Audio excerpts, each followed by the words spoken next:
T'as peur d'avoir mal.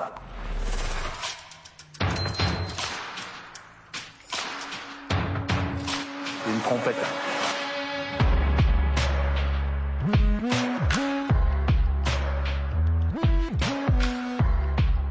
Bienvenue sur le podcast Pinta Triathlon Club, le premier podcast français dédié au triathlon. Dans chaque épisode du PPTC, vous retrouverez des interviews, des conseils et des actualités sur l'univers du triathlon. Bonne écoute.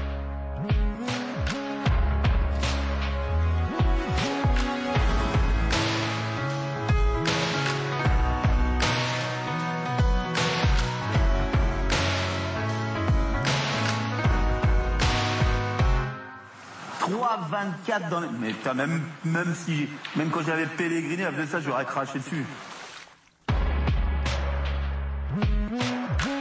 Bonjour et bienvenue sur le podcast du PPTC, le premier podcast français dédié au triathlon.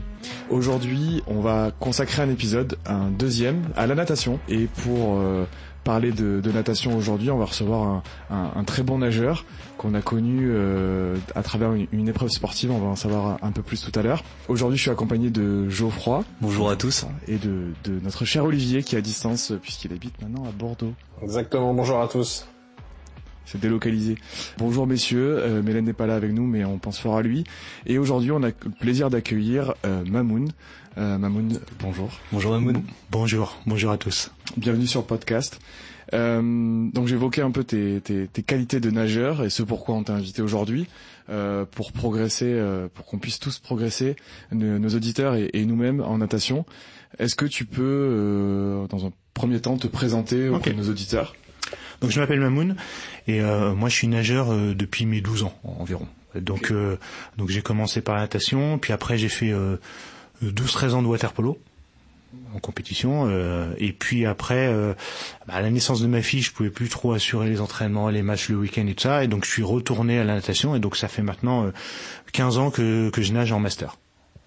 Donc c'est des compétitions qui sont réservées pour les nageurs plus de 25 ans et après on les classe par catégorie d'âge, 25 30, 30 35, 35 40 et ainsi de suite, et on nage, il y a des compétitions, il y a des personnes de 60, 65, 70 qui peuvent et qui nagent et qui sont classées par rapport à ces catégories d'âge. D'accord. Et donc je m'entraîne encore, je suis en club, je m'entraîne environ 4 fois par semaine. Ah oui, quand même. Ouais, je continue à nager. Donc c'est le matin. Un peu comme toi, Olivier. Tout pareil. Moi c'est par an. Ouais, sur un an. Voilà. Sur 4 un an. fois par semaine. Donc je nage de 7h à 8h30. Donc il y a un engagement. Je me lève à 6h quasiment. Tu nages 1h30, 4 fois c'est par 1h30. par Je suis semaine. dans un club D'accord. de natation, c'est le Stade Français. Et on s'entraîne 1h30. Donc on tourne entre 1h30, ça dépend de l'entraînement, c'est 3, 5 et 4 km quoi. D'accord. Ah oui, ça fait des 3, bonnes quand même. 3, 5, 4 km par session. Par session. Ouais, ok, donc on est 12, 15 km Ouais, alors par je semaine. m'entraîne 3 par fois, semaine. et parce qu'il y a 3 entraînements le matin, puis j'ai un autre entraînement qui dure un peu moins, qui est 1 heure, donc là c'est un peu moins, mais voilà, c'est ça fait quand même quelques kilomètres, voilà. Ouais, au compteur chaque semaine, ouais. Et le water polo, t'en as fait pendant... Ouais, pendant 12-13 ans. 12-13 ans, Ouais. aussi. Ouais, là, il y a aussi quand même des qualités. Ça se passe comment le water polo, justement, la ligue, tu fais le format des matchs et tout. En vrai, c'est un sport, je trouve super intéressant, qui est très peu médiatisé. Est-ce que tu peux donner juste Ouais, le format il est d'un assez match confidentiel. Ouais. Et donc c'est des alors ça fait longtemps que j'ai arrêté, mais à l'époque c'était 4 fois 10 minutes temps effectif. Okay. Comme au basket. La balle est pas en jeu, on arrête le chrono. Donc globalement c'est des cartons de un bon quart d'heure. Donc c'est 1 heure de match. D'accord. Et donc on est 6 dans l'eau plus le gardien, et en termes de positionnement, ça ressemble très fortement au handball. Ok. Et donc la particularité, et comme au basket, tout le monde attaque, tout le monde défend. C'est pour ça que c'est intensif, C'est parce que super physique, quoi. ouais. Et vous avez pied ou vous avez pas pied? Non, on n'a pas pied. Vous avez pas pied. On n'a pas pied. Ouais. Et même si on avait pied, parce que tu peux avoir des bassins où t'es un peu pied, ça t'est pas utile, tu te mets Ok. pas debout. Ah, pour se faire des smatchs ou non? Ouais, ça sert à rien. non, Ouais. alors bien sûr ça se voit si t'appuies Ouais. sur le mur et tout ça, là, c'est interdit, mais Ouais, ok. ce que je veux dire par là, c'est qu'on est toujours, pour une position optimum, on est plutôt allongé. On est allongé dans l'eau, et donc même si le bassin il fait 1m80 et que j'arrive à toucher le fond, ça m'est pas utile. Et c'est important d'être bon nageur là-dessus pour sprinter, pour aller au but, c'est c'est important. Bah comme Est-ce que comme au handball, ouais, je dirais qu'il faut savoir courir. Quand même. Il faut courir vite et tout ça. Mais oui, c'est l'endurance. C'est ouais, beaucoup d'endurance parce que c'est que des sprints. Ok. C'est ça que du doit être fractionné. super C'est comme ça on s'amusait. C'est extrêmement calme. calme. Tu peux pas récupérer si facilement que ça. Enfin, je suppose que t'as du coup c'est comme donc au basket ou handball, c'est-à-dire que ça tourne beaucoup. C'est censé tourner beaucoup. Ouais, d'accord. Parce que tu es rincé, quoi. Ah ouais, t'es rincé. Ouais. Non, mais c'est exactement ça. Et puis après, toute la partie technique, c'est très physique parce que c'est vraiment corps à corps et donc ouais, c'est sympa. C'est sympa. Ça se met des petites golden, quoi. Ah, ça peut arriver. Ouais. Alors, je me rappelle, j'avais vu des matchs parce que c'est des sports qui sont bien plus connus dans les pays latins et puis les pays slaves, et donc j'avais vu des retransmissions en Italie, et pendant les pauses, pendant les cartons, ils repassaient les meilleures images de sous l'eau, et donc on voyait des mecs qui balançaient des châtaignes et tout ça. Ah oui, bah ouais, ça se voit pas. C'est ça qui est compliqué. C'est que voilà, mais voilà, c'était assez sympa. Et là, quand tu nages en club, tu t'as participé à des compétitions majeures, peut-être plus maintenant, mais championnat de France ou des choses comme ça. Je participe aux compétitions master, et donc il y a championnat de France, championnat départemental, régional, il y a même championnat d'Europe, championnat du monde, on peut participer. Donc c'est plus difficile de se qualifier pour les championnats de France, parce que c'est plus restreint, parce que sinon il y a énormément de nageurs, donc ils restreignent. Mais oui, mon niveau me permet, dans ma catégorie d'âge, d'être qualifié pour toutes ces compétitions-là. Alors j'en fais pas beaucoup, parce que je suis pas à fond dans la compète, mais oui, je peux me qualifier. Je suis qualifié sur pas mal de nages au championnat de France. Ok. Par exemple, petit bassin, grand bassin. Pour avoir une idée de temps un petit peu moyen sur un 100 mètres de crawl, c'est quoi ta moyenne sur Moi, j'en ai fait un il y a pas longtemps, j'ai fait une 0,4. D'accord. Là, t'es en sprint quand même, si on 0,4, t'es pas sur 4 km. Non, 100 mètres. 100 mètres, classique. Ok. Et ta vitesse de croisière, du coup, sur un 4 km, par exemple, sur un triathlon je saurais pas te dire parce que j'en ai pas fait tant que ça, mais je dirais qu'avec une combi, je dois pouvoir tourner à une 15. Combi. Wow. En combi, hein. Parce que j'ai nagé une fois, je suis allé à l'étang de Cergy, et j'avais fait les tours sans combi. Je suis retourné avec combi, le temps j'avais gagné 7-8 minutes sur 2500 mètres, un truc comme ça, quoi. Ça la fatigue. Même ça nous aide pas beaucoup, quand même, je trouve, la combi. Mais c'est qu'on n'ose pas trop passer devant les autres et tout, c'est pour ça. Et on nous a dit, on a un peu des insiders en off, que t'avais fait des compétitions aussi, de 6 km aussi, 10 km, non? Alors c'était pas Monte Cristo, c'était à Marseille. Et effectivement, j'ai fait une course longue distance, c'était 4500. 4500. Bon, ça s'est bien passé. Alors, particularité, il y avait beaucoup de houle, ils ont failli annuler. Donc finalement, on est parti. Et puis j'ai fait ma course. Alors j'ai suivi un gars parce que j'ai pas trop l'habitude de faire ces distances-là, donc je le tenais bien et tout ça. Puis je voyais que dès que j'accélérais un petit peu, je pouvais. Donc je me suis dit, le dernier 500 mètres, j'ai fait un sprint et puis c'est pas. Et puis vers il restait quoi, peut-être un petit kilomètre, ça se commence à être pas bien. Je me dis là je suis fatigué et tout ça. Et en fait le mal de mer. Et j'avais pris le mal de mer à cause de la houle. Et je commence à nager, et puis d'un coup je vomis. Donc je repars, je continue à nager, je revomis encore. Donc là je m'arrête, je revomis, puis là ça va mieux, et puis j'appelle le kayak si vous ça m'est jamais arrivé, quoi. Au bout de 30-40 secondes, après je repars, et puis j'ai fini. Alors j'étais un peu blanc en arrivant parce qu'il restait quoi, 500-600 mètres, mais je savais que ça existait parce qu'il y a une grande nageuse, j'avais vu un reportage d'eau libre qui fait des 15 bornes et des 10 bornes, qui était vice-championne du monde. Et j'avais vu un reportage où elle allait à l'armée pour faire des tests parce que justement elle avait le mal de mer et puis s'habituer à pouvoir absorber la houle, quoi. Voilà, exactement. T'es plutôt un nageur de bassin finalement, moins d'eau libre. Tu vas pas traverser la Manche, t'as pas objectif de te dire je vais un défi de traverser la Manche par exemple ou Non. Okay. Non. Et par contre, notre insider nous a aussi dit que t'es médaillé de bronze au JO. Alors, c'est vrai. Oui, c'est vrai. En triathlon, hein. Ah ouais, génial. En triathlon. Non, c'est avec notre entreprise, il y a eu alors je sais plus c'était en quelle année, c'était il y a quelques années, il y a eu les Jeux olympiques de la bonne volonté, donc les Gay Games pour faire court à Paris. Et donc je me suis inscrit parce que je voulais m'inscrire en natation, c'était trop tard et tout avait été pris, donc je me suis inscrit au triathlon, j'ai fait un petit triathlon, je fais triathlon et pétanque. Et j'ai fait triathlon. Et donc, dans ma catégorie d'âge, qui était, je sais plus, entre 40 et 50, un truc comme ça, j'ai fini médaille de bronze. Bravo. Aux Jeux Olympiques. Et en pétanque, ça donnait quoi? En pétanque, j'étais nul. Ouais. Notre équipe, on n'a pas eu un très bon résultat. Mais c'était bien sympa. Alors, c'est l'occasion de parler un petit peu de mon expérience au triathlon. Moi, j'ai fait que des S parce que j'aimais bien le triathlon, mais je faisais des S parce que j'avais pas besoin de m'entraîner pour ça. Ouais. Un S, oui, voilà. Et puis, t'as pas besoin de t'entraîner pour faire 20 bornes en vélo et puis 5 km en course à pied. Donc j'ai fait ça. Donc, souvent, comme je suis un nageur, je finis dans les 5-10 premiers la natation, puis après tout le monde me double. Ouais. Donc c'est pour ça que j'ai pu apprendre en triathlon, la natation, on ne gagne pas une course, par contre on peut la perdre. Ça veut dire que Exactement. Moi j'ai rencontré des gars, et une fois il m'avait dit il visait la qualif pour Hawaï. Et puis il l'a raté pour un quart d'heure, et il me dit le quart d'heure, c'est la natation. Hein. Ouais. Je fais plus d'une heure sur la partie de natation, ça c'est rédhibitoire pour moi, et j'ai pas pu l'avoir. Ouais, en règle générale, c'est la bête noire des triathlètes. Ouais, c'est pour ça qu'on voulait aussi reparler un peu. Être un bon nageur, il permet de bien se classer à la fin, mais mais si t'es pas bon, tu peux tout perdre, quoi. Voilà. Alors avant d'entrer dans le vif du sujet, ça fait un peu une intro un peu longue, mais juste préciser comment on a pu te connaître via des connaissances communes, et notamment le fait que tu as fait le Biking Man Portugal.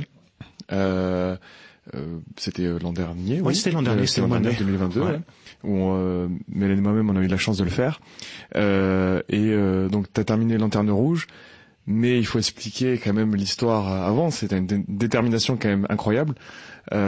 Parce que tu fais pas forcément beaucoup de vélo. Je m'étais acheté un beau vélo, mais en fait, avec ce que je fais en nage et les occupations que j'ai par ailleurs, j'ai pas réussi à caser le vélo. Le problème du vélo, c'est que un entraînement de natation, on peut nager 1 heure, 2 heures, on fait un très bon entraînement, même en 1 heure, on peut faire des belles choses, et c'est bon. En vélo, 1 heure, on fait rien du tout. À la rigueur, on fait un peu de home trainer, mais derrière, il faut enchaîner avec un week-end avec des sorties de quelques heures. Sinon, pas de sortie longue, voilà, ça sert à rien. Et donc, j'arrivais pas à caser ces sorties de vélo, minimum 2-3 heures, voire peut-être plus de temps en temps, et j'arrivais pas à le caser. Donc, je me suis inscrit au Biking Man parce que l'aventure m'intéressait. J'aime bien le vélo. Et je me rappelle, alors, juste pour revenir, la première fois que j'ai fait un triathlon, donc je suis parti en natation, j'ai pas très bien vécu parce que en fait on est parti hyper vite, j'ai voulu sortir du paquet, et après j'ai pas ralenti. Je suis resté dans et comme on dans le rouge, et t'as accéléré. Et en fait, je suis parti vite pour sortir du paquet, pour être tranquille, mais après au lieu de réduire, non, je suis resté dans cette même lignée, donc j'ai fait 800 mètres, c'était 800 mètres, j'ai senti quoi. En sortant, j'étais KO. Et en fait, et c'est là où je suis parti faire la partie vélo, et là la découverte. Je suis à l'air libre, je vois ce qui se passe autour de moi. Mais je faisais du vélo dans ma course et je disais bonjour aux gars qui étaient dans le bord parce que j'étais content. Alors que dans l'eau, pas du tout les mêmes sensations. Les sensations dans l'eau, t'es en train de regarder un fond que tu vois pas, t'entends rien, voilà, tu subis. Et là, le vélo, donc j'étais hyper content. Donc tu te dis pourquoi pas aller faire 1000 km au Portugal. Le vélo, j'aimais bien. Et donc je me suis inscrit à cette course. Et avec l'idée en fait il fallait qu'il y ait un projet pour que je me mette à faire du vélo. J'ai compris qu'il fallait qu'il y ait une carotte au bout, le projet, pour que je me mette à caser des entraînements de vélo et tout ça. Ouais, c'est quand même un sacré projet. T'aurais pu commencer par un truc un peu plus accessible. C'est des amis communs. C'est Zoubir qui m'a mis dedans. Lui il en faisait, il en a fait 2-3. On le suivait comme vous sur le téléphone toute sa course minute par minute, et donc ça m'a donné envie. Et pour moi c'était une vraie aventure, et il fallait que ce soit une aventure. Après, le seul sujet, c'est que je l'ai fait et j'ai jamais réussi à m'entraîner. Jamais. Donc t'y allais vraiment sans entraînement. C'est simple. Le vélo, je l'ai reçu 1 mois et demi avant. Et puis j'ai dû faire 2 semaines avant. J'ai fait 50 bornes. Je me suis levé à 4 heures du matin. Je suis allé à Longchamp. J'ai tourné pendant 2 heures. En plus pas de dénivelé, rien. Ah non, du tout. Ouais. Après, j'ai recommencé 2-3 fois dans la semaine. Après, j'ai eu le Covid. Et après le Biking Man il a commencé. Okay. Donc, et après on t'a croisé sur les routes au début du biking. Donc j'ai fait les 1000 bornes avec un peu de dénivelé quand même, et j'avais fait 150 bornes sur le vélo. Ah ouais. En fait, à partir du moment où on décide que on n'est pas dans la performance, c'est-à-dire qu'on est dans un mode régulier, les choses ça passe. ça passe. Pour ceux qui connaissent vraiment, moi aussi, on me dirait, tu vas faire une course de 5 bornes et que le gars, je vois qu'il a jamais nagé, je dis, il va pas y arriver, c'est pas possible. Parce que je fais l'orientation, parce que je suis en train de chercher la performance et tout ça. Mais finalement, si le gars, il part, mais pas pour aller vite, pour aller tranquillement. Et aller jusqu'au bout. Il peut y arriver. Alors après, il faut gérer le reste. Dans un biking man, le vélo, faut gérer le vélo. Et là, faut gérer aussi là où on doit dormir, la nourriture et tout ça. Ça, par contre, je suis pas allé à l'aveugle. Les gens qui l'avaient fait, ils m'ont beaucoup aidé. Zobir m'a aidé, Wilfried m'a aidé. Eux, ils m'ont donné toute cette partie logistique et toute cette partie vélo. Il était tout neuf, j'étais tranquille. Donc j'étais vraiment que moi et moi, mon physique. Et puis, il fallait quand même aller jusqu'au bout. Et t'es arrivé jusqu'au bout. Je me rappelle, on est descendu t'accueillir. Et t'as pu profiter de la soirée parce que j'avais un objectif. L'objectif, finisher. En fait, tous les jours, j'avais un objectif mine et un objectif max. L'objectif mine, c'était de faire 200 bornes, parce que pour y arriver, il fallait que je fasse 200 bornes. Et l'objectif max, c'était de faire plus de 200 bornes, pour essayer de gratter sur la fin qui était un peu dure. J'ai jamais réussi le max. Ça veut dire que à chaque fois, les journées, j'ai fait 200 et à la fin, j'arrivais vers 8 heures près d'une ville et je me suis dit bon, je vais pas prendre le risque. Je pouvais faire encore 1 heure ou 2 de vélo et puis je dis mais je vais me retrouver nulle part sans être sûr de savoir où je vais dormir. Donc je m'arrêtais. Et sinon sur le global, l'objectif mine de ce biking man, c'était de le finir dans les temps, d'être finisher. Et l'objectif max, c'était de finir le vendredi avant 7h30 pour pouvoir aller au repas des finishers. Et je suis arrivé une demi-heure avant le repas et donc j'étais hyper content. Nickel, bravo. C'est parfait. Bravo. A priori, t'as bien aimé puisque je crois que tu remets ça très prochainement. Non, je l'ai bien vécu. Parce que, en fait, quelle est la différence entre pas entraîné. Quelqu'un qui est entraîné, et c'est pareil pour un marathon ou quelque chose, c'est ce qui va faire la différence, c'est comment il va vivre la course, parce que pas entraîné, tu subis, forcément, hein. Tu peux avoir souffres, des douleurs et tout ça. Et le deuxième c'est comment tu finis. C'est-à-dire, si tu peux finir au mental à un marathon sans en avoir couru, tu peux être détruit. Mais voilà, c'est que tu y es arrivé. Par contre, à la fin, tu vas boiter pendant 6 mois parce que donc et donc là, je l'ai pas subi. Ça, c'était bien parce que ça s'est plutôt bien passé dans la course. J'ai eu des moments où j'étais moins bien, c'est clair. Mais par contre, oui, j'ai fini avec 2 tendinites au genou et j'ai boité pendant 2 semaines. C'était prévisible compte tenu de mon entraînement. Donc voilà. Ouais. On conseille pas forcément d'aller avec si peu d'entraînement, mais c'est clair.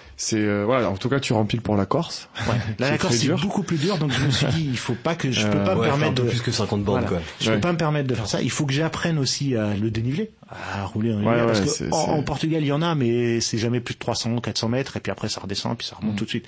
Donc c'est un autre effort. Corse, c'est des vraies ascensions, qui durent quelques kilomètres, et donc ça me fait un petit peu peur. En tout cas, bravo encore, et nous on te suivait en fil rouge tout le long avec Mélène, on se dit il est encore là et tout, et bravo, et du coup ça montre ta détermination. Et il en faut pour la natation. Il en faut beaucoup pour la natation, parce que comme tu l'as dit, tu subis beaucoup parfois en natation. Et donc pour en venir peut-être dans le vif du sujet et parler natation, nous on a fait cet épisode comme je l'évoquais en début en introduction avec Mathieu Chadeville qui a pu donner on va dire les bases, notamment il commence son livre donc qu'on conseille évidemment de lire et d'écouter l'épisode avec lui sur 4 étapes de base pour commencer à nager pas trop mal. Dans mes souvenirs, il disait que ça permettait d'arriver aux 2 minutes du 100 mètres, plus ou moins. Donc j'ai plus les étapes en tête. J'ai pas révisé non plus. Mais il y a le roulis, notamment. Enfin, je sais pas si tu les as en tête. Les 4, non, je me rappelle pas. Je l'ai écouté, bien sûr. Alors, je vais juste dire, effectivement, l'objectif, c'est comment devenir un meilleur nageur. Et la question, la réponse, elle est bateau, mais c'est toujours la même, mais c'est logique. Il faut travailler la technique. Et pourquoi ce sport, il est éminemment technique par rapport à d'autres. Tous les sports sont techniques. Le vélo, c'est technique. Il y a une position, il y a un coup de pédale, la course à pied, comment poser le pied, comment les bras. Tout est technique à partir du moment où on cherche la performance. Mais pourquoi ce sport-là, il est plus difficile. Enfin, moi, ma définition, c'est que les sports qui sont plus techniques, c'est ceux où on arrive à un palier très vite. Un palier, si on n'a pas la technique, on a beau augmenter la charge, on arrivera à un palier. Et en natation, il arrive très vite ce palier. Et alors pourquoi c'est simplement. Pour moi, il y a 2 raisons principales. La première raison, c'est le milieu. on est dans un milieu dense. Il faut imaginer, puisque vous êtes des cyclistes, tout ce que vous faites pour améliorer l'aérodynamisme et éliminer les freins sur un vélo. Avec le vélo, on met des milliers d'euros sur du matériel, sur des casques, sur notre position, sur les vêtements que l'on a, sur tout ça. Et donc ça, pour rechercher un petit peu pour éviter d'avoir les freins face le frottement et ainsi de suite. Et ça, et on est dans l'air. Imaginez dans l'eau qui est encore plus fluide, encore plus dense, pardon. Et donc du coup, le moindre mouvement parasite, ça y est, c'est un frein direct. Toute l'énergie qu'on met, elle est perdue dans la position. Donc c'est pour ça que c'est difficile et que la technique est importante, parce qu'il faut optimiser ces mouvements pour éviter ce frein qui est encore plus rédhibitoire que quand on est sur un vélo ou même en course à pied. Et sa position aussi, ouais. Et le deuxième point, pourquoi c'est difficile et c'est pas facile d'accès, c'est que pour être un nageur efficace, il faut changer ses repères et perdre ce qu'on appelle ses réflexes terriens. La position, elle est complètement différente. Alors, j'ai pris des notes. En natation, on a un équilibre. En course à pied ou en debout, on a un équilibre vertical. Là, on a un équilibre horizontal. Le regard, quand on est un terrien, on regarde devant soi et là où on veut aller. En natation, pour être efficace, c'est pas vraiment le cas. Ouais, tu regardes par terre. Faut regarder le sol. Voilà. Pour avoir une position de la tête qui est optimum. Ouais. Les appuis, quand on est terrien, c'est sur le sol. Là, on n'a pas d'appui. C'est des appuis qui sont mouvants. La respiration, elle est un réflexe. Elle est plutôt nasale quand on est tranquille, alors qu'en natation, pas du tout. Elle est plutôt buccale. Et donc il y a tout un tas de réflexes à changer, et c'est pour ça que c'est pas facile d'accès. La respiration, c'est notamment sur les nageurs débutants, c'est quelque chose qui revient souvent. Ils ont du mal à respirer, ils arrivent pas. C'est le problème du crawl. Il y a un essoufflement au bout de 100 mètres. C'est bon, ils peuvent plus enchaîner. Ouais. Après, il y a aussi la propulsion. La propulsion, quand on est un terrien, c'est les jambes. Là, c'est contraire. Les jambes ne t'aident pas. Elles sont équilibratrices, c'est-à-dire qu'elles sont le reflet de ce qui se passe devant, mais elles t'aident pas à avancer plus vite. Il parle du 80-20, c'est surtout c'est ça. C'est ça. Au niveau du crawl, c'est un peu près ça. Alors que des gens ont tendance à battre très vite des jambes.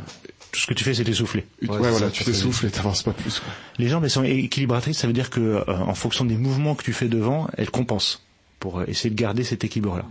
Et après, elles ont une utilité pour avancer vite, puisque on le voit si tu mets un élastique, tu vas avancer moins vite que si t'as pas d'élastique. Mais dans tous les cas, c'est les bras qui vont te faire avancer. C'est comme l'image que l'on a, on nous dit en formation, tu mets une Ferrari, tu mets une 2 chevaux qui est collée à la Ferrari, la 2 chevaux, c'est pas elle qui va faire avancer. On va avancer à la vitesse de la Ferrari, mais pas de la 2 chevaux. Donc là, c'est pareil. Donc voilà. Donc il y a tous ces repères à complètement changer pour devenir un vrai nageur. Et donc c'est pas évident, parce que c'est pas naturel, c'est pas des mouvements naturels. Un nageur efficace, il doit apprendre des mouvements qui sont pas naturels pour lui.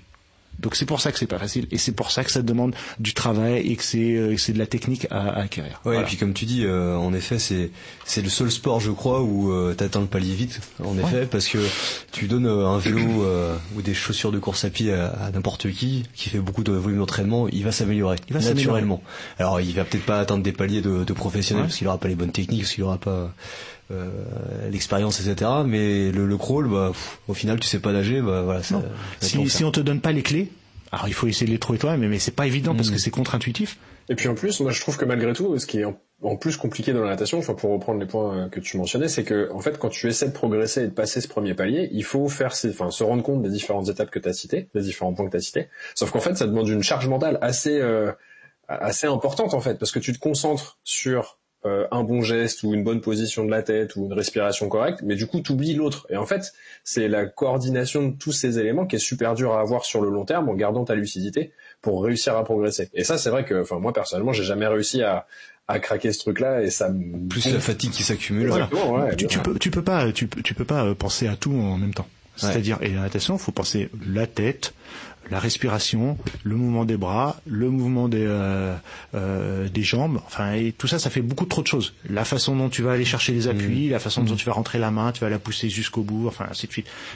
Donc en fait, il faut y travailler par partie. C'est pour ça que Mathieu Chadeville décortiqué dans son livre. C'est 11 étapes, en effet. 11 étapes au total, et il y en a 4 de base pour.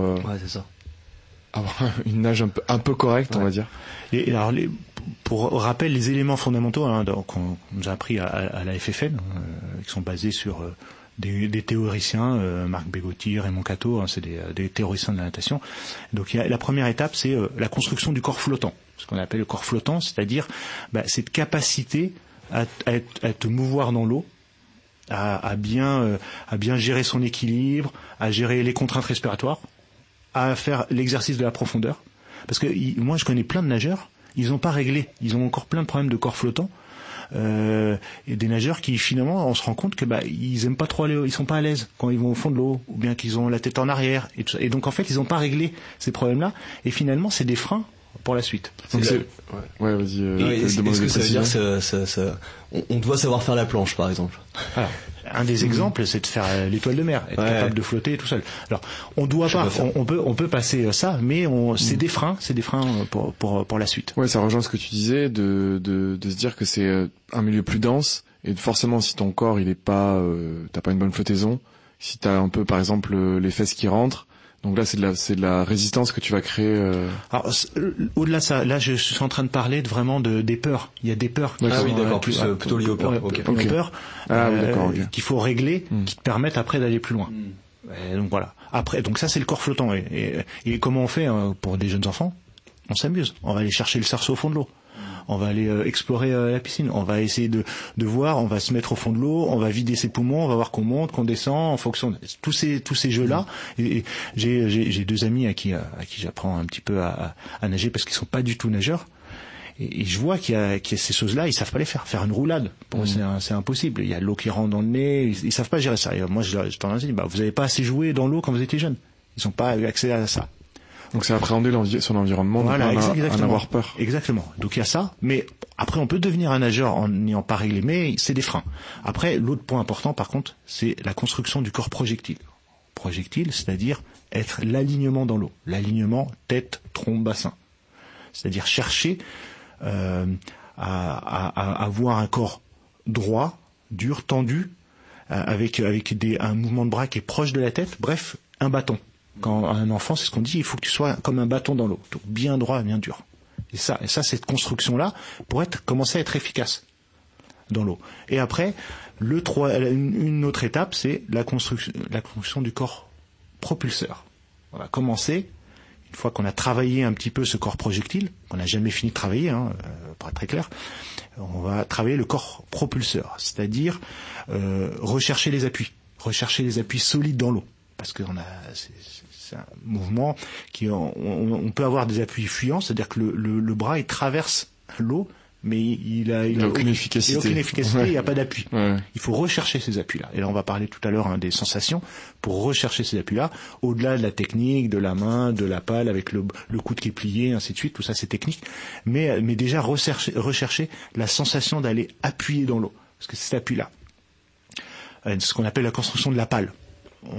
On n'appuie pas qu'avec la main, parce que la main c'est une surface qui est limitée, mais l'idée c'est d'appuyer avec toute la surface, tout l'avant-bras. Ouais. Donc d'où plier le coude et tout ça. Et après, très important aussi, que cette poussée soit faite dans le sens où on veut aller.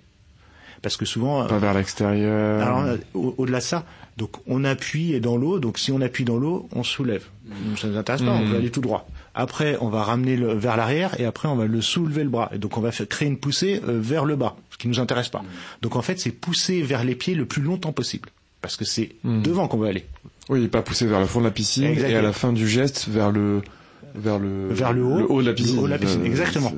Et ça, on le voit, un nageur, on voit quand il fait ses appuis, on voit si ses fesses, il soulève. C'est-à-dire qu'il est en train d'appuyer dans l'eau et donc, ça sert à rien. Puisque lui, ce qu'il veut, c'est aller devant. Et aussi, très important, l'accélération de la masse d'eau. Et ça, je crois qu'il en avait parlé. Donc, pour qu'il y ait une poussée, il faut que l'appui soit accéléré. Ce qui est complètement différent par rapport à quand on court, où on appuie fort et à la fin, le mouvement est fluide. Là, on va positionner et on va accélérer le mouvement d'eau. Et c'est ça, cette accélération qui va créer la poussée.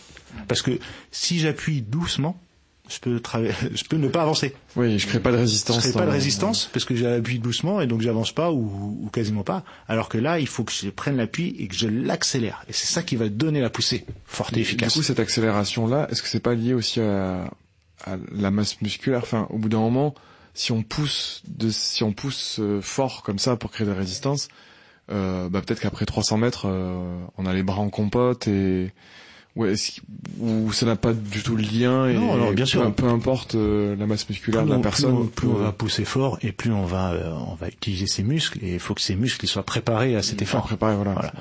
C'est comme si je te demandais d'aller nager avec des plaquettes, avec des très grosses plaquettes sur lesquelles tu vas avoir des très gros appuis, tu vas sentir des très gros appuis, mais si tu n'as pas l'habitude, tu vas tout de suite sentir que ça tire sur ton bras, sur les muscles de ton bras, ou ainsi de suite. Ma poussée va être à partir dans tous les sens parce que de toute façon, pas faire après tu vas plus pouvoir pousser, ou bien effectivement tu risques de pas pousser efficacement.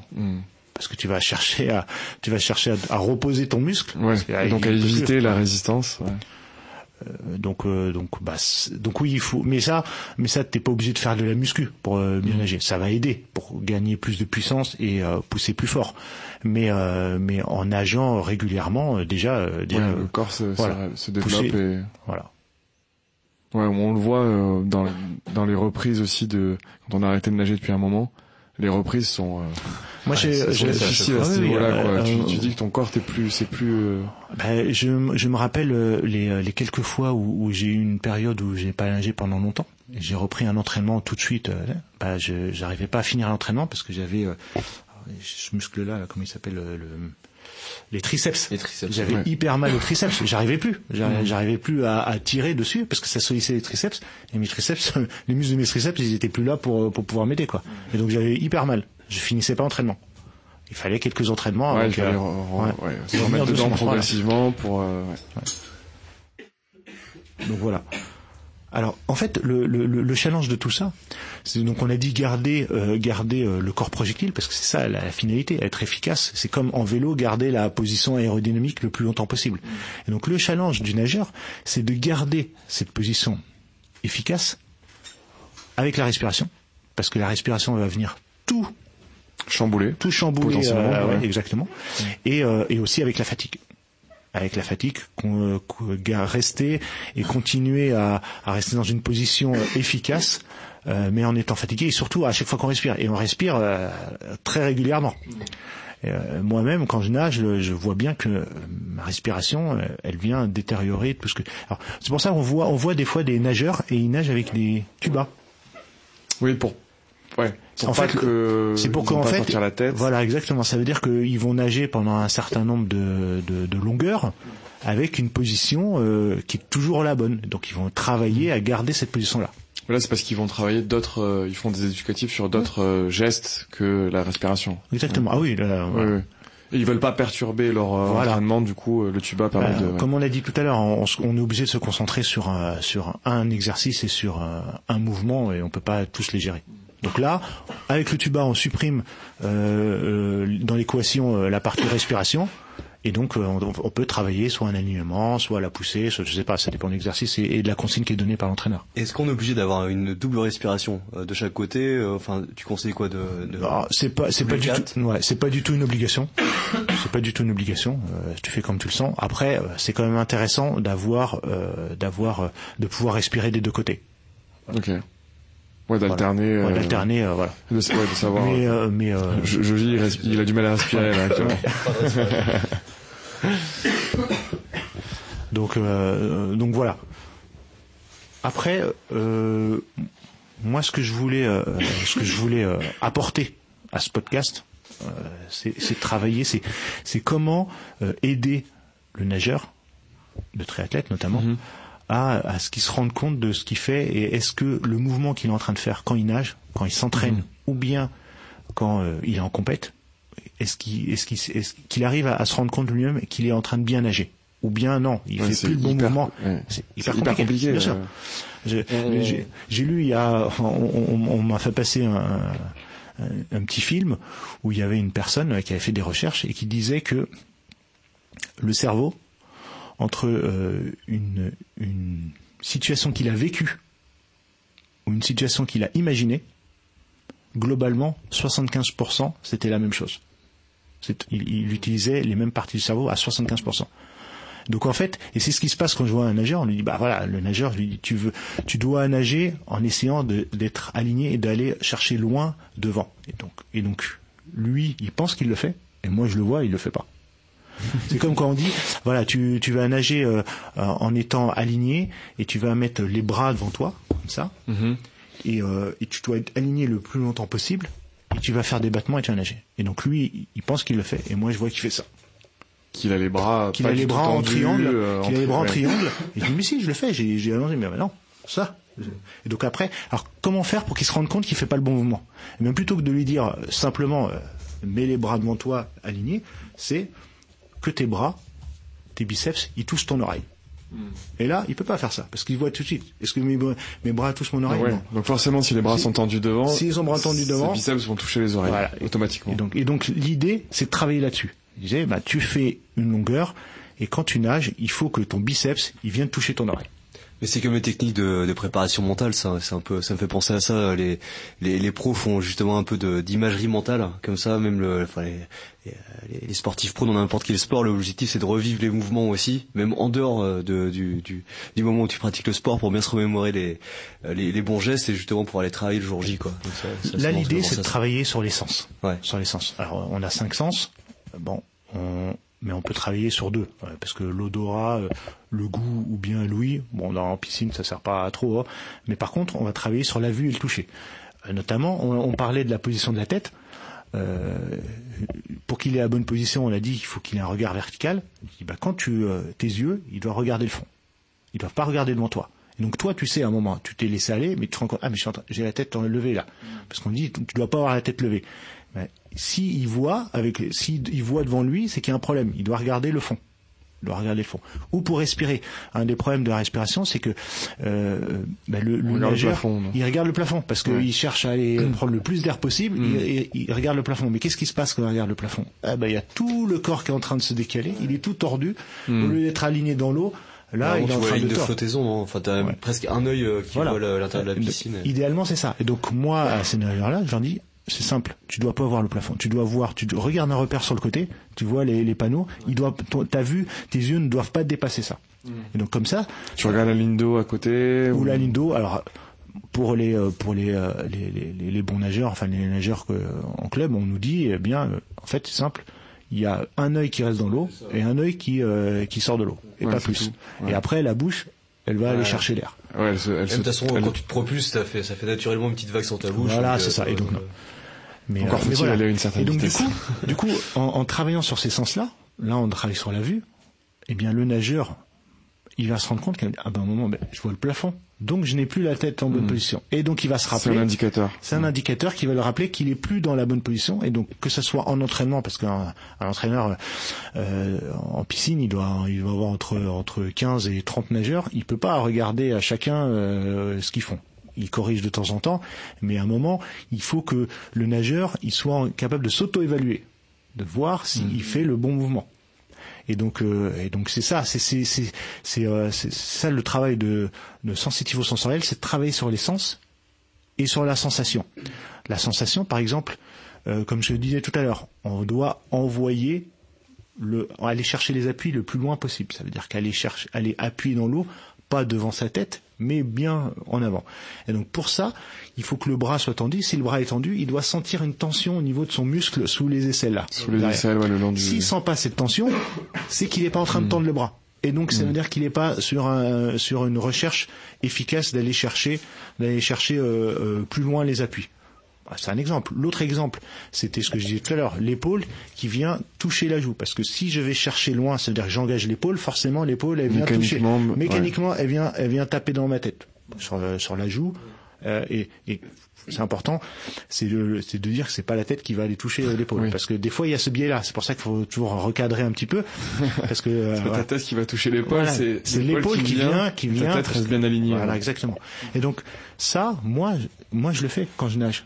un moment, je me dis, est-ce que, et je m'assure que mon épaule vient bien toucher ma joue, et ça, je sais, ça y est, je suis en train de chercher les appuis. Et la traction, comment tu sais, justement, c'est lié au fait que ça tire le triceps, ou que t'appuies bien sur l'eau, tu dois sentir avoir une résistance forte dans l'eau? Alors, ça c'est intéressant, parce que là, c'est un autre, on va travailler différemment, c'est-à-dire qu'on va aller chercher des sensations en dehors de la nage. Des fois, ça peut être dehors, ça peut être sur le bord du bassin. Alors, pour l'exemple de la traction, eh bien, ce qu'on peut faire, c'est que on va poser les bras sur le rebord, les bras, mon bras, jusqu'au niveau du coude, et on va dire, tu vas essayer de te lever, et te lever même jusqu'au bout avec la main. Et donc ça, il va sentir cette poussée au niveau des avant-bras. Et bien, cette sensation-là, il faut que tu la retrouves dans l'eau. Donc tu vas la rechercher. Tu vas rechercher ces appuis-là. Alors, je sais pas, vous avez nagé en éducatif le petit chien.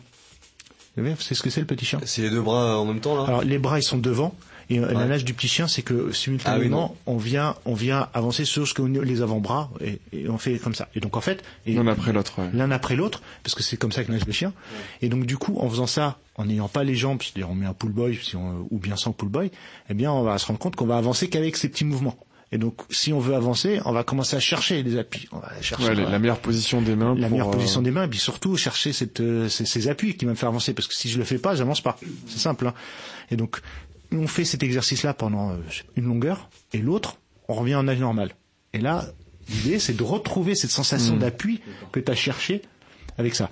Pour l'accélération, par exemple, on a dit il faut accélérer la masse d'eau. Le meilleur exercice que j'ai pu voir, c'est l'élastique. On voit les nageurs compétition, ils sont au bord, ils sont cassés en deux, et puis avec l'élastique. L'élastique, c'est que tu vas accélérer et pousser comme ça.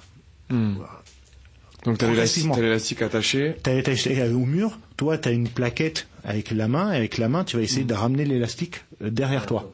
Et donc c'était l'élastique. T'es obligé d'accélérer. T'es obligé d'accélérer. Pour l'élastique, plus tu vas aller loin et plus il va te tirer. Donc tu vas devoir accélérer. Et tu fais ce mouvement-là et tout de suite après, t'en fais, je sais pas, une dizaine dehors à l'extérieur.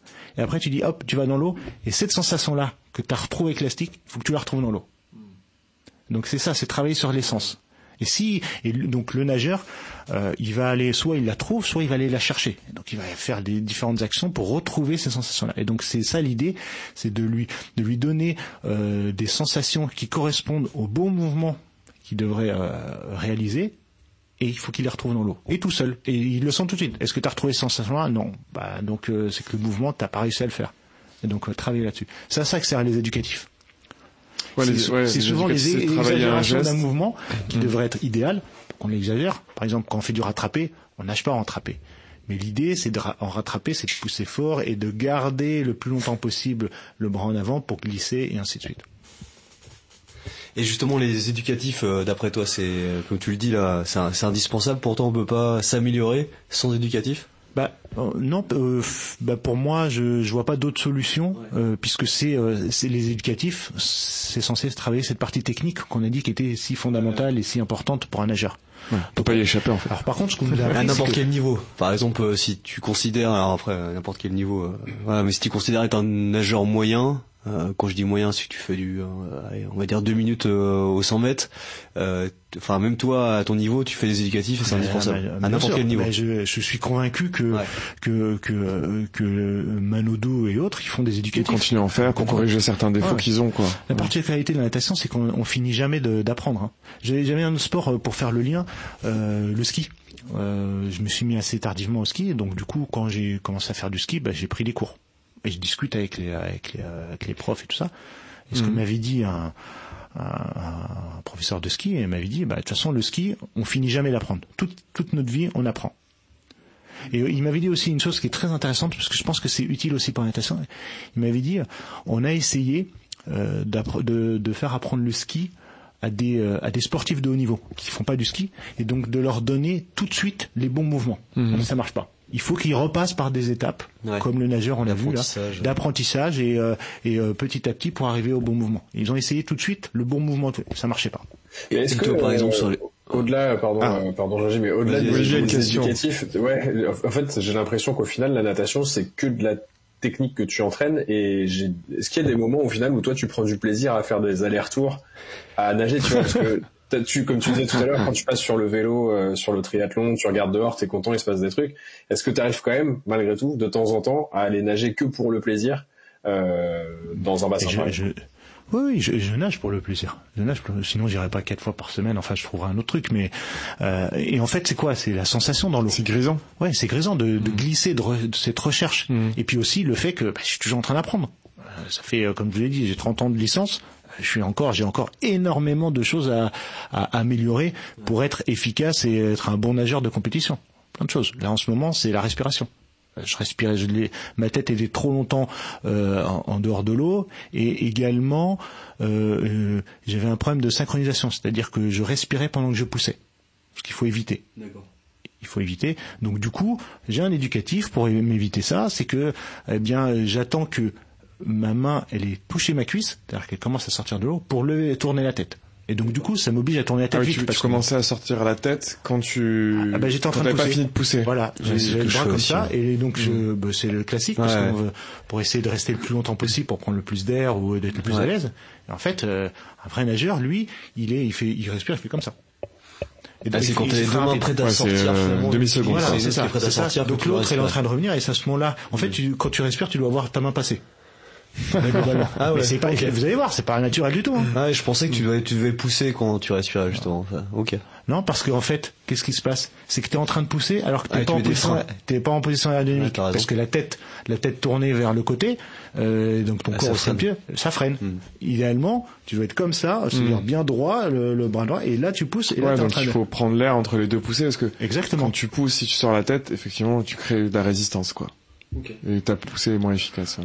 Et donc c'est contre-intuitif par rapport à ça. Donc ça, il faut qu'on l'apprenne. Il y a les entraîneurs, ils nous travaillent ça, ils nous le disent. On fait des éducatifs pour. Moi, c'est un entraîneur qui m'a dit essaye de ne respirer que quand ta main elle est prête à sortir, c'est-à-dire qu'elle touche ta cuisse. Et là, à ce moment-là, tu peux tourner la tête. Et là, tu te rends compte tout de suite que t'as pas beaucoup de temps, donc faut que t'apprennes à respirer rapidement.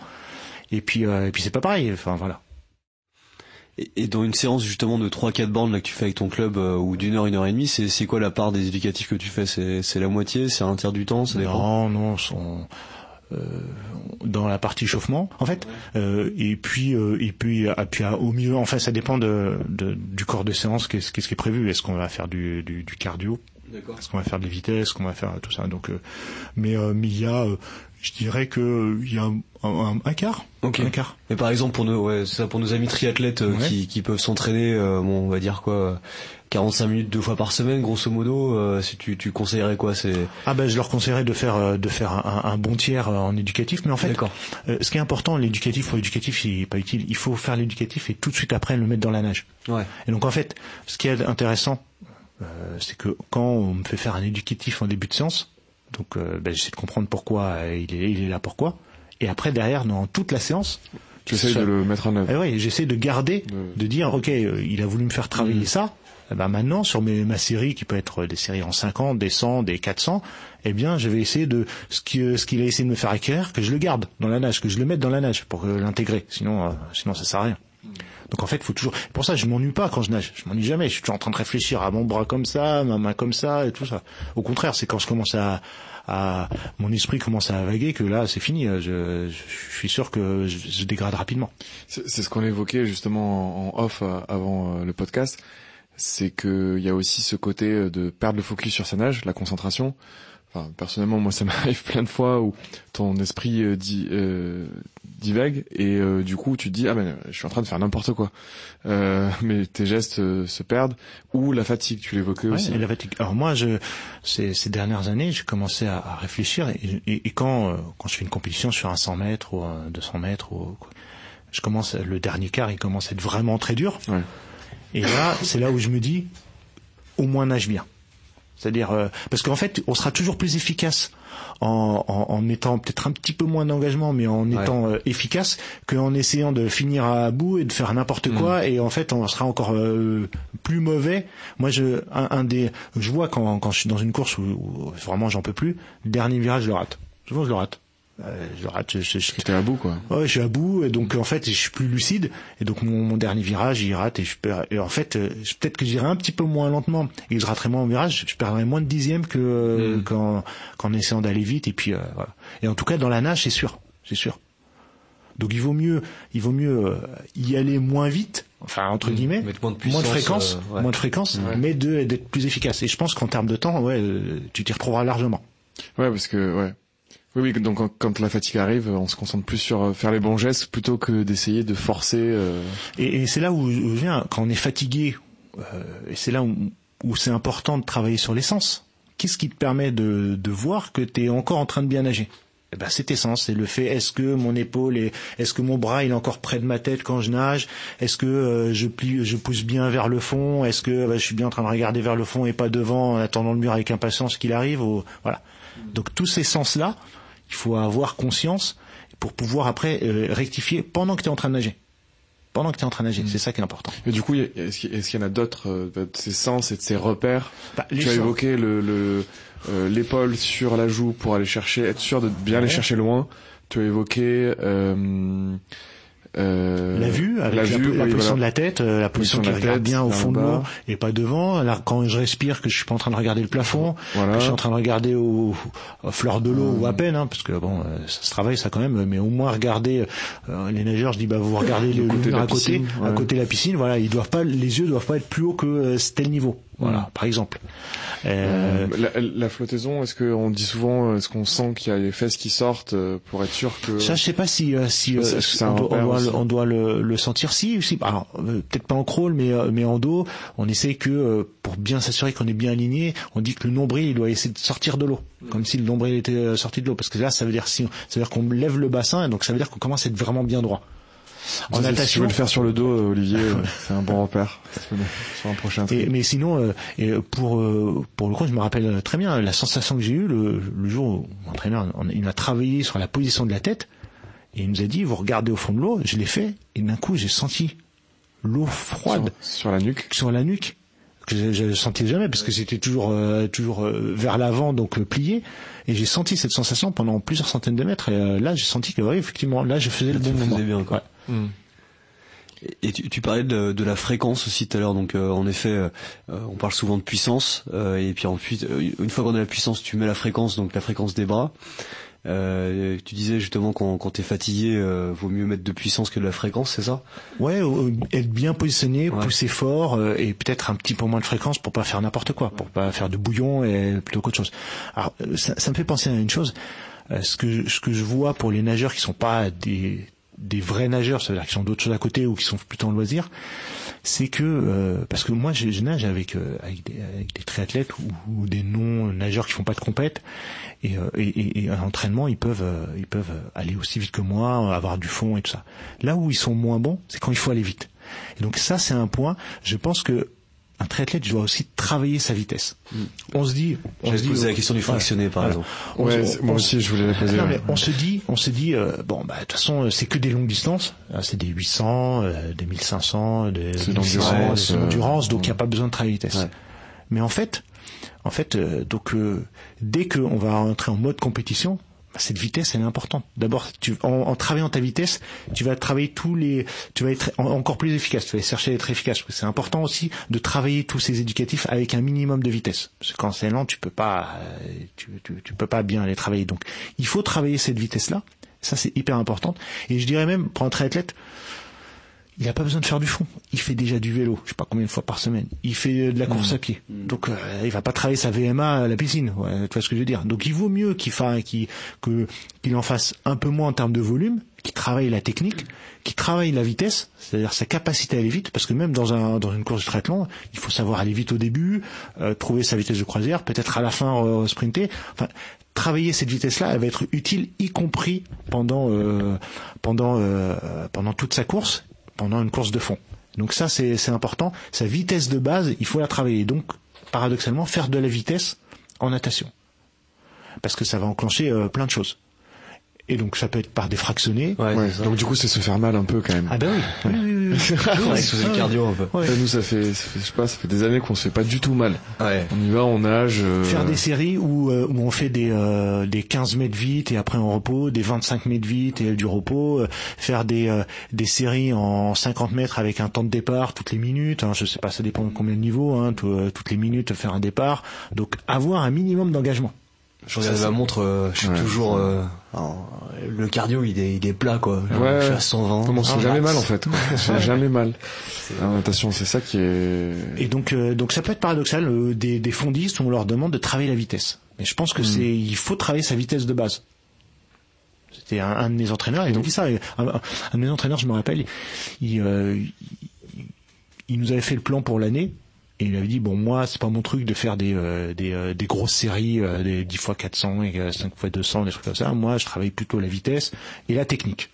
Et donc, il y en avait des nageurs qui disaient, ouais, mais moi, je suis pas un sprinter. Moi, je veux travailler du fond, je veux faire des 800 mètres, je veux faire des 400 mètres, je veux faire des 1500 mètres, on va faire de l'eau libre, et tout ça. Donc, mais il avait dit, ouais, mais, de toute façon, soyons honnêtes, c'est pas en faisant un entraînement d'une heure et demie, même 3-4 fois par semaine, que vous allez devenir des vrais fondeurs. C'est pas suffisant. Les Philippe Lucas qui entraînent des vrais fondeurs, ils leur font faire des kilomètres, des 10 kilomètres par jour. Ouais. Donc par contre, travailler votre vitesse, ça vous servira pour améliorer vos courses en fond. Après, dans le fond, c'est un peu pareil au running, hein. Enfin, le fractionné, tu t'es pas sur ta vitesse de marathon quand tu fais ton fractionné. Et tes séries sur le fractionné assez court, au final ça te travaille ta vitesse, ça sert aussi bien sûr pour la VMA, etc. Mais ça permet aussi sûrement de développer une technique de foulée qui est un peu différente. Technique, ouais. Voilà. Et là la technique c'est effectivement parce que tu nages pas pareil. Et ça, alors ça c'est un des défauts. Ta nage, ouais. Mais ça c'est un des défauts que je vois par les non spécialistes, c'est que souvent on a des exercices où on dit moyen, vous le faites tranquille. Après moyen, après vite. On fait des séries comme ça, où soit c'est par exemple on fait un 200 mètres, on dit les 100 premiers mètres tu les fais moyen, et puis tu fais 50 mètres, t'accélères, et puis après 50 mètres tu récupères. Ou des choses comme ça, ou des séries, où tu fais par exemple plusieurs séries de 50, tu fais le premier moyen, le deuxième un peu plus vite, et le troisième encore plus vite. Et donc en fait, ces gars-là, tu vois qu'ils nagent toujours pareil. Il n'y a pas de différence. Ouais. Alors et donc à la fin il devient fatigué. Magal ou quoi? Alors soit c'est parce qu'il allait plus vite, soit c'est parce qu'il est allé trop vite le premier et qu'il est resté sur une semaine au lieu de s'appliquer, d'être plus long, de chercher la longueur. Soit il a pas les clés pour aller vite. Donc moi comment je travaille ça? C'est simple. Quand je dois aller moyen, quand on me dit je dois aller tranquille, je travaille sur l'allongement. Je m'allonge. Je la glisse. Donc je cherche à allonger loin, à chercher loin. Moyen, je commence à mettre de la puissance, c'est-à-dire je commence à pousser fort, à chercher plus d'appui, à pousser fort. Troisième, je mets de la fréquence. Tu rajoutes la fréquence. Je rajoute la fréquence. À chaque fois, je rajoute quelque chose. Au début, je travaille l'allongement, l'alignement. Après, je commence à pousser fort, ça commence à fatiguer parce que tu commences à utiliser plus tes muscles. Et puis après, tu commences à mettre de la fréquence. Et donc tu sais comme ça parce que tu as tes techniques de nage qui fait que tu sais quand tu dois aller tranquillement, moyen et vite. T'as tes repères quoi. T'as tes repères. Ouais. Et ça marche. Ouais, c'est beaucoup de questions de repères. Ça me permet d'éviter de dire je devais aller où on te dit celui-là tu dois le faire plus vite que l'autre et puis t'arrives et puis t'as fait le même temps voire même une seconde de plus. Non. Soit c'est parce que il faut savoir gérer ça. Donc moi c'est ma technique. C'est celle que j'ai trouvée. C'est pour pouvoir gérer ces changements de vitesse. Après chacun a la sienne. Ouais. C'est vrai que, sur la fréquence, quand tu regardes les World Triathlon Series avec là où il y a Vincent Louis etc. En nage, il y a une fréquence super vite les bras. C'est hallucinant. Ils ont une sacrée fréquence. Après, tu me diras, si on est en compète, c'est les pros et tout ça. Mais la fréquence, elle est hallucinante. Ils ont une sacrée fréquence. Et cette fréquence-là, il faut la travailler. Et tu peux pas la travailler en étant toujours sur ta vitesse de base. Mais surtout la fréquence avec la poussée. C'est la fréquence, tu vois. Ouais, tu peux mouliner. Moi, j'ai fait des compètes, j'ai joué sur des sprints, des 50 mètres. Et je voyais la fréquence des gars. Je dis, mais, on paraît qu'il était hyper lent. Par contre, il déplaçait un sacré paquet d'eau. Ouais. Donc il faisait des temps qui étaient 25-26 secondes, alors que tu voyais qu'une fréquence qui était faible. Donc lui, il doit travailler sa fréquence. Ouais. Parce que là, les appuis, là, il déplace énormément d'eau. Après, s'il veut encore s'améliorer, il faut qu'il travaille plus sa fréquence. Et c'est vrai que ça se travaille, parce que c'est pas évident de savoir mouliner les bras vite en étant efficace. Ouais, en étant efficace. Mais ça me fait penser à cet indicateur qui est souvent suivi, enfin en tout cas sur les montres Garmin connectées ou autres marques. Le Swolf. Le Swolf. J'avais compris ça. C'est le principe de cet indicateur de performance. Ouais. C'est de dire est-ce que je suis capable de faire une longueur avec le moins de mouvement possible. Ah, ok. Alors ça, c'est est-ce que oui. Ça, on travaille beaucoup ça. On travaille beaucoup. Ouais. Pourquoi? Parce que rien qu'en faisant faire cet exercice-là, ça t'oblige toi à trouver les clés toi-même de qu'est-ce que je peux faire pour alors nous, ce qu'on fait, c'est que pour être plus efficace. Ce qu'il nous dit en général, on dit bah voilà, tu fais 25 mètres ou 50 mètres, le moins de mouvement possible. Et t'en fais 4, et à chaque fois tu dois gagner au moins un coup de bras. Donc tu le fais. Et puis tu le fais. Alors moi, je sais que alors ça dépend sur un bassin de 25, donc c'est avec un virage, j'arrive à faire 21.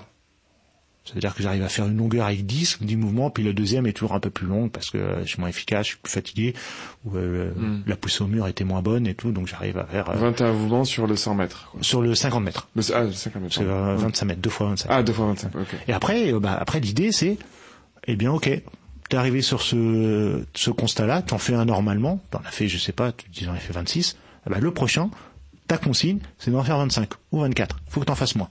Et à chacun, tu vas trouver. Et donc là, après, c'est à toi de trouver. Qu'est-ce que je peux faire pour faire moins de mouvement? Est-ce que je vais chercher plus d'amplitude? C'est-à-dire que je vais aller chercher l'appui plus loin. Ou bien, plus puissant, bouger est-ce que je vais pousser plus fort? Ouais. Ou est-ce que je vais essayer d'être aligné, d'être gainé? C'est-à-dire sentir que je suis dur, les abdos, tout ça. C'est à toi de voir. En fait, l'idée, c'est que ce soit toi qui trouves les clés. Après, bien sûr, pour que ça te serve, quand tu fais quand tu nages en nage normal, que tous ces éléments-là que tu as trouvé toi-même, que tu as pu expérimenter, tes sensations que tu as réussi à mettre, il faut que tu les retrouves. Il faut que tu les réutilises. Pas en étant dans l'exagération, parce que dans l'exercice, on te demande d'exagérer. Tu vois, on te demande de pousser, de faire le moins de mouvement possible, donc tu vas pousser, et puis tu vas presque attendre de t'arrêter avant de renvoyer un mouvement pour faire l'exercice. Là, tu vas être dans la nage, donc tu en feras un peu moins, mais il faut que tu retrouves ces sensations-là. Et c'est à toi de les trouver. C'est à toi de les trouver. Mais du coup, c'est un peu, cet indicateur, ce fameux SWOLF, c'est plus un indicateur pour progresser. Enfin, est-ce que c'est un indicateur pour progresser finalement, puisque c'est un peu en contradiction avec ce qu'on disait tout à l'heure sur la fréquence de mouvement. Ah, alors, tu travailles quelque chose différemment, mais là, cet indicateur, il est bon parce que ça t'oblige à optimiser plein de choses. Parce que pour faire le moins de mouvement possible, comme on l'a dit, il y a plusieurs solutions. Aller chercher les appuis loin, donc ça veut dire engager l'épaule, aller chercher les appuis loin. C'est un indicateur d'apprentissage. Voilà, au final, bien sûr. Et tu vas mettre après, il y a aussi le fait d'être gainé, droit, d'être le plus droit possible d'ailleurs, de sentir, de serrer peut-être un peu les fesses, de serrer les abdos, sentir qu'ils sont un peu durs, de pousser plus fort. Tous ces éléments qu'on te demande dans la nage pour aller vite.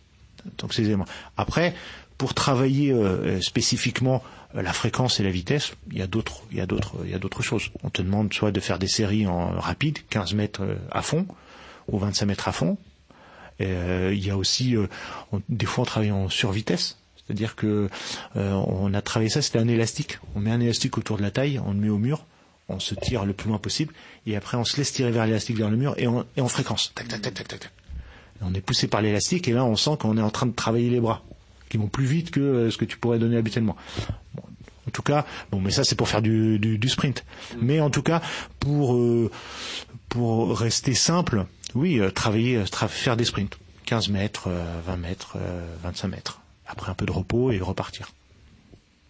C'est important de travailler cette vitesse-là parce que pour que ça soit efficace aussi, c'est tous ces mouvements, cette poussée, tout ça, il faut qu'il soit fait dans un minimum de vitesse.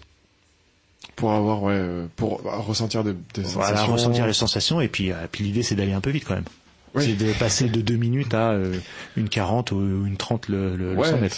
Ce serait pas mal, hein. Si on pouvait être autour des 40, au moins une 40. Au moins une 40 de manière constante, quoi. Et ça arrive des fois, mais... Vous entraînez combien de fois par semaine? 2 fois par semaine en général. C'est déjà pas mal. On fait 1,5 km, tu vois, c'est des petites sorties. Ouais, ça peut arriver 3 s'il y a des préparations de compétition avec une séance un peu plus longue le week-end. Et c'est en piscine ou vous faites ça en piscine? Ouais, parce qu'en piscine, c'est ça l'avantage de la piscine, c'est que tu peux travailler sur des chronos, tu peux travailler. Ce qui est important, c'est que vous puissiez vous jauger. Alors vous avez une montre, mais généralement les piscines ils ont les horloges avec les et donc vous devez pouvoir. Est-ce que je suis allé vite ou pas? Rien, il y a trop d'aiguilles. Non, elles ont des couleurs. Mais non, mais c'est important parce que des fois on a l'impression qu'on est allé vite Et quand on voit le chrono, ouais, mais non, le nombre de Ouais. séances où justement, tu parlais des sensations, le nombre de séances où je me suis dit, putain, là je me sentais bien, je sentais bien la glisse et tout, c'était assez grisant. Et puis je regarde la montre et puis je me dis, bah non, c'était de la merde, quoi. Donc c'est après, Loper les allers-retours, c'est pour ça. la sensation était sûrement. peut-être bonne, mais après il y a d'autres choses à mettre pour que ça aille un peu plus vite, d'autres choses à travailler, ouais. Mais c'est aussi pour ça, dans le travail c'est bien parce que t'as donné plein de conseils, de repères pour se juger soi-même, mais c'est peut-être aussi intéressant d'être suivi par un entraîneur. Pour moi, c'est même pas intéressant, c'est indispensable. C'est indispensable Au bout d'un jusqu'à un moment, certain ouais. niveau, bah oui. Pour passer ce fameux plafond. Voilà, exactement. De verre, quoi, qui bloque dans la progression. Ouais. Et c'est ce que toi en club, c'est ce que tu retrouves. On n'a pas évoqué en début d'épisode, mais je crois bien que t'es maître nageur. Ouais, voilà, c'est ça. Je l'ai dit. J'ai passé mes diplômes le BP brevet professionnel, ce qui me donne le titre de maître nageur et donc d'éducateur, qui est pas entraîneur, hein. Éducateur. Donc ça veut dire que j'apprends à nager à des gens. Après entraînement, c'est autre chose. Entraînement, là on va commencer un plan, tout ça, c'est autre chose. Commencer un plan. Alors on fait un plan quand on fait éducateur parce qu'on a un objectif. Il faut qu'ils savent se nager, mais en entraînement sur la durée, avec les compétitions intégrées et tout ça, oui, ça prend. C'est bien d'être formé, puis ça prend quelques années avant d'être un bon entraîneur. Ce que je ne suis pas. Moi, je suis un éducateur. Là, par contre, ma spécialité, c'est ça. C'est d'aider les gens à mieux nager. Là, oui, j'ai été formé pour ça. Ok. Ouais, donc effectivement, du coup, d'autant plus. L'entraînement, je les donne pas, je les subis. Voilà. C'est déjà bien. C'est déjà bien. Ouais, ça donne une expérience, hein, parce que du coup, j'arrive à comprendre, j'essaie de comprendre ce qui se passe et ça, mais tu vas souffrir et après t'expliques aux autres. Tu vas dire non, faut faire ça comme ça.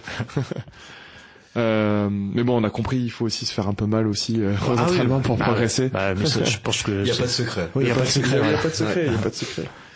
Olivier, super. Moi j'ai pris énormément de conseils. Hein. Maintenant il n'y a plus qu'à les appliquer. C'est pas. Ouais, il y a plus qu'à. Exactement. C'est déjà retourner à la piscine.